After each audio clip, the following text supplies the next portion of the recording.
Assalamualaikum warahmatullahi wabarakatuh.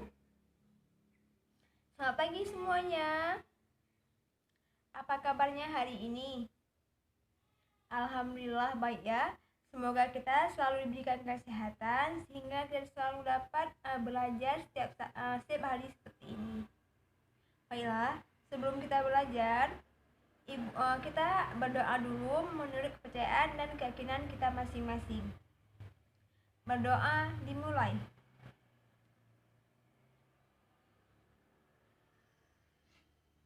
Berdoa selesai. Baiklah, Ibu akan mengabsen dulu siapa yang tidak datang dan siapa mungkin yang izin ya. Nanti kalian bilangkan saja.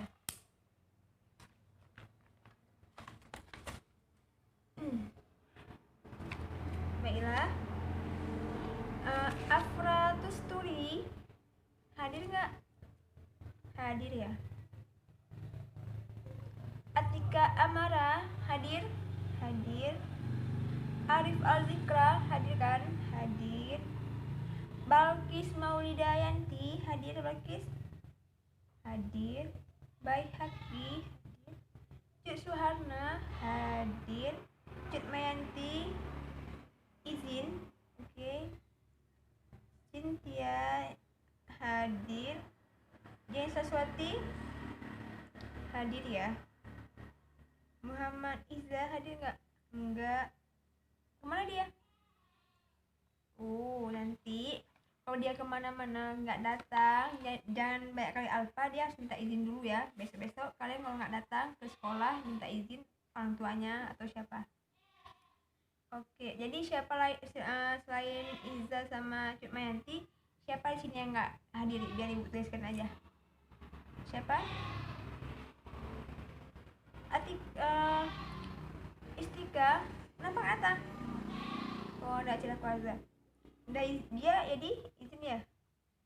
Oke, iya ini ada surat ya. Baiklah. Oke anak-anak. Jadi sebelum kita belajar, coba kalian persiapkan dulu alat-alat tulis kalian. Keluarkan dulu buku-buku kalian. Sudah? Oke, Ibu mau tengok dulu siapa nih yang nggak bawa buku. Pulpen. Ya, oke. Jadi bawa semua ya. Oke. Ada yang tahu kita hari ini mau belajar tentang apa? Nah, sekarang kita akan belajar mengenai keterampilan membaca. Tapi sebelum kita belajar mengenai keterampilan membaca, kan minggu lalu kita belajar tentang menulis dan keterampilan dan strategi menulis. Ibu mau tanya dulu, kalian tahu nggak apa menulis itu bagaimana? Coba ingat Ibu. Ayo, siapa yang tahu? Siapa? Iya, menulis yaitu sebagai alat komunikasi secara langsung atau tatap muka. Kan? Itu apalagi? Apa itu menulis? Iya, suatu kegiatan untuk mengungkapkan gagasan-gagasan, pola pikir kita, pengalaman kita, pengetahuan kita melalui tulisan. Iya, betul sekali. Dia menggunakan kata-kata dan dituliskan melalui tulisan dengan pena, pulpen, dan sebagainya. Sudah mengerti? Oke. Sekarang kita akan kembali kepada pokok pembahasan kita hari ini, yaitu keterampilan membaca. Apa itu keterampilan membaca? Apa? Membaca. Iya boleh, untuk memperoleh pengetahuan boleh, apalagi? Nah, biarkan aja ya. Keterampilan baca ini salah satu daripada 4 keterampilan berbahasa. Kan ini yang terakhir, karena kemarin ada yang menyimak. Pertama menyimak, berbicara, menulis, dan membaca. Jadi sekarang kita akan belajar keterampilan berbahasa yang keempat, yaitu membaca. Membaca ini juga untuk memperoleh pengetahuan, wawasan yang lebih luas, dan membaca juga sebagai suatu proses untuk memperoleh pengetahuan atau pesan yang hendak disampaikan oleh penulis.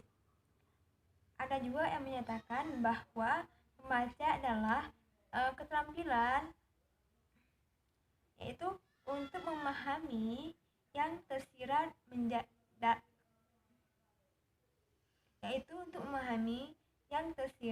ke dalam tersurat. Misalnya yang tersirat mungkin yang dia bicarakan tapi dituliskan melalui tulisan. Jadi kegiatan membaca ini sangat berkaitan dengan menulis, berbicara dan juga berbicara. Jadi dari keempat keterampilan berbahasa ini, baik membaca dan menulis, itu berkaitan. Apakah anak-anak sudah paham? Oke, sudah ya. Sekarang kita akan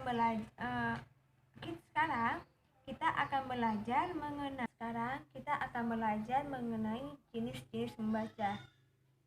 Ada yang tahu apa saja jenis-jenis dalam membaca?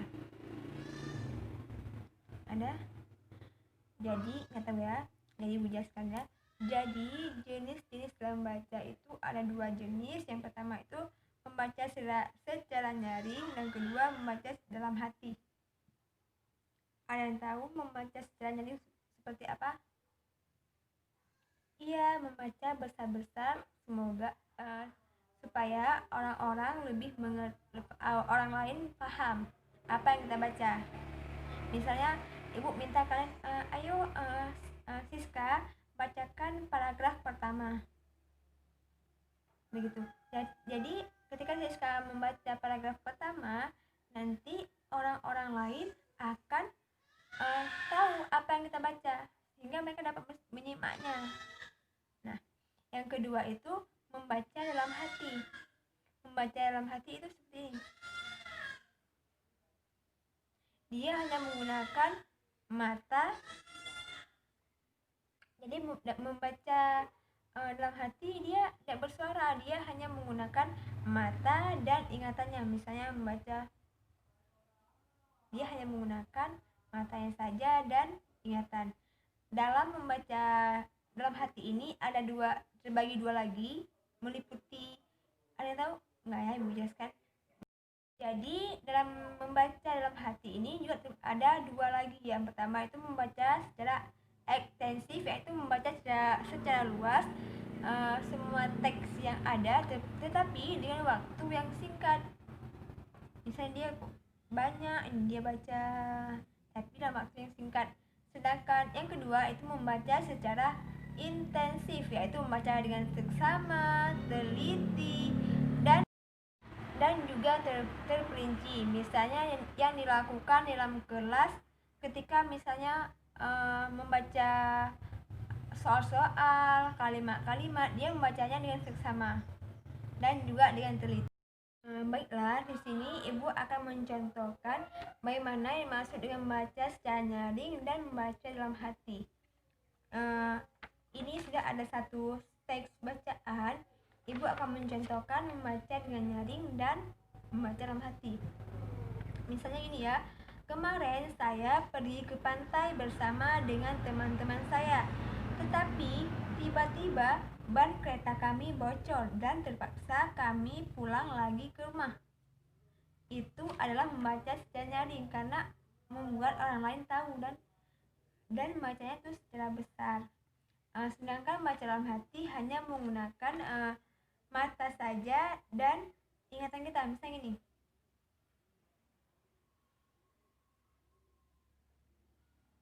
Nah, begitu.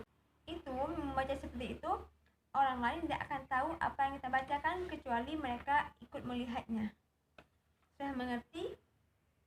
Nah, di sini ibu akan mencontohkan satu lagi bagaimana contoh dari membaca secara nyaring agar kalian lebih paham.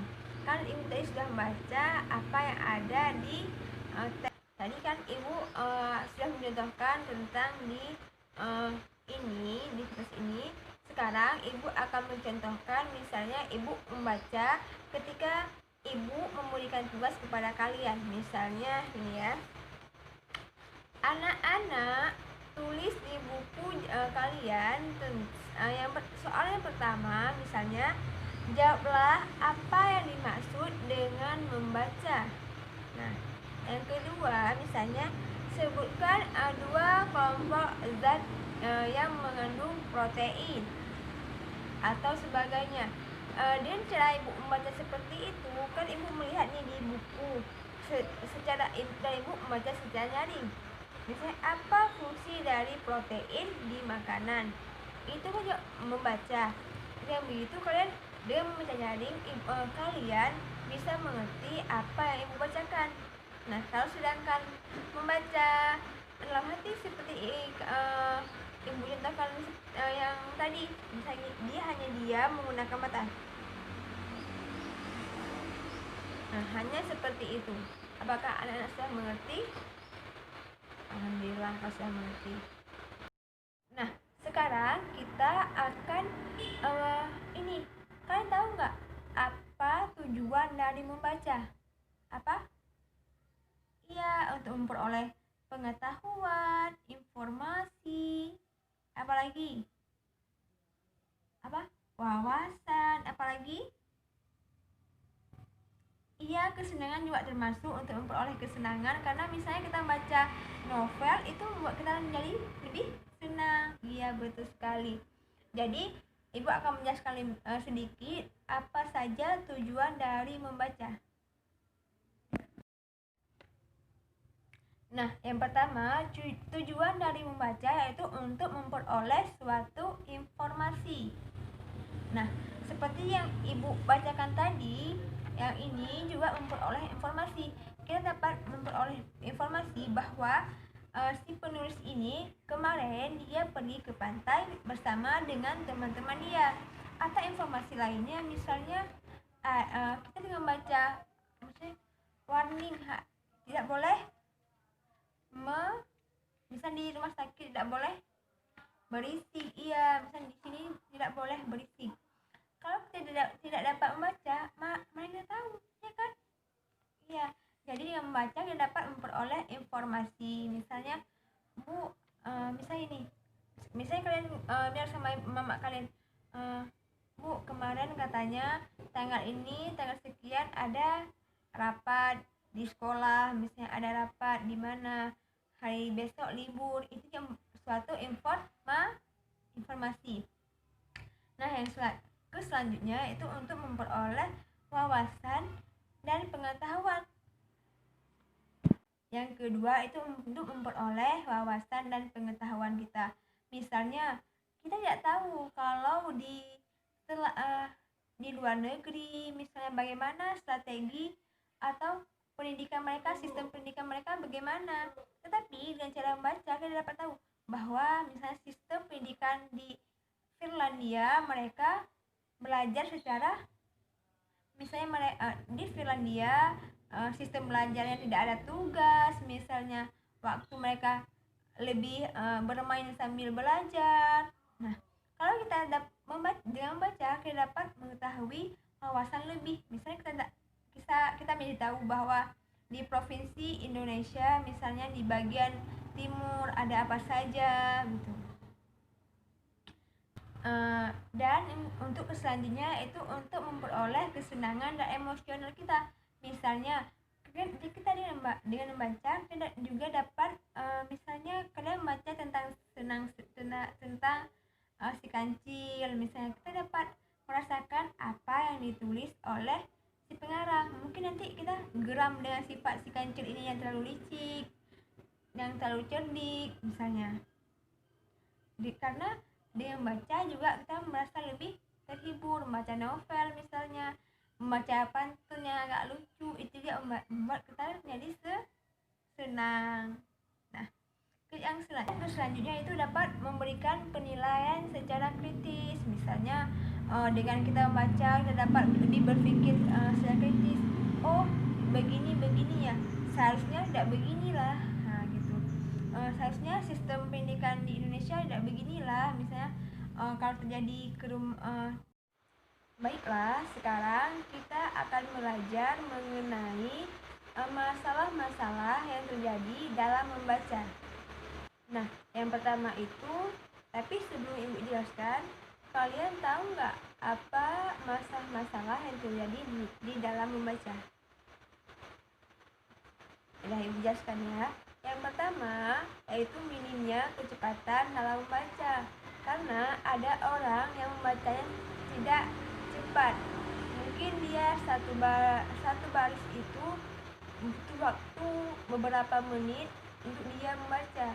Mungkin karena dia tidak mengenal huruf, atau mungkin disebabkan karena dia tidak sering membaca. Jadi ketika dia membaca yang agak susah, dia butuh waktu lama dalam membaca tersebut. Nah, yang kedua itu minimnya pemahaman dalam diri kita. Misalnya kita tidak mau tahu apa itu fungsi membaca, berapa kita membaca, sehingga dia akan malas untuk membaca.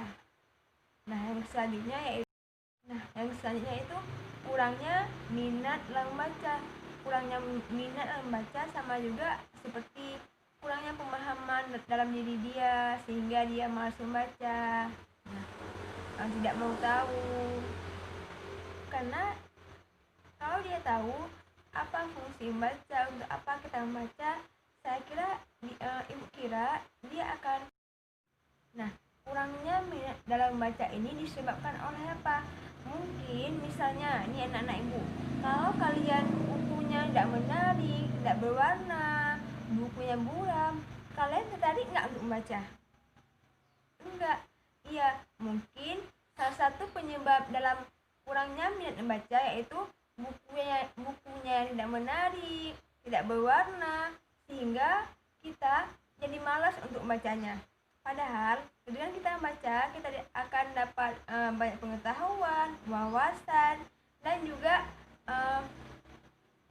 pengalaman, dan juga kita dapat mengetahui apa yang terjadi di dunia luar, di kehidupan orang lain bagaimana, sehingga pengetahuan kita lebih meningkat. Nah, yang selanjutnya yaitu minimnya pengetahuan tentang cara-cara membaca yang efektif dan cepat. Nah, ini juga termasuk faktor dalam membaca, karena ada orang yang tidak tahu cara-cara yang efektif dalam membaca dan juga membaca cepat bagaimana. Dia tidak mengetahui cara-cara tersebut, sehingga ini menjadi faktor penting dalam masalah membaca, karena dia tidak tahu cara-cara yang efisien dan efektif dalam membaca itu seperti apa, bagaimana cara-cara membaca yang benar. Dia tidak mengetahui hal tersebut. Nah, baiklah, sekian penjelasan dari ibu. Jika ada anak-anak yang ingin bertanya, silahkan. Dan jika tidak ada, kita akan tutup pelajaran hari ini. Tetapi sebelum kita tutup pembelajaran hari ini, kita dapat mengambil kesimpulan dari pembelajaran kita hari ini. Yang pertama, bahwa membaca merupakan salah satu dari keempat keterampilan berbahasa, yaitu keterampilan menyimak atau mendengar, berbicara, menulis, dan terakhir membaca. Jadi membaca adalah sesuatu kegiatan untuk memperoleh pengetahuan, gagasan, pengalaman, dan juga wawasan kita menjadi lebih luas, menjadi lebih kaya akan wawasan. Nah, ada dua jenis cara membaca. Yang pertama itu membaca secara nyaring, dan kedua membaca dalam hati. Nah, tujuan membaca apa saja? Tujuan dari membaca yaitu untuk memperoleh informasi, pengetahuan, wawasan,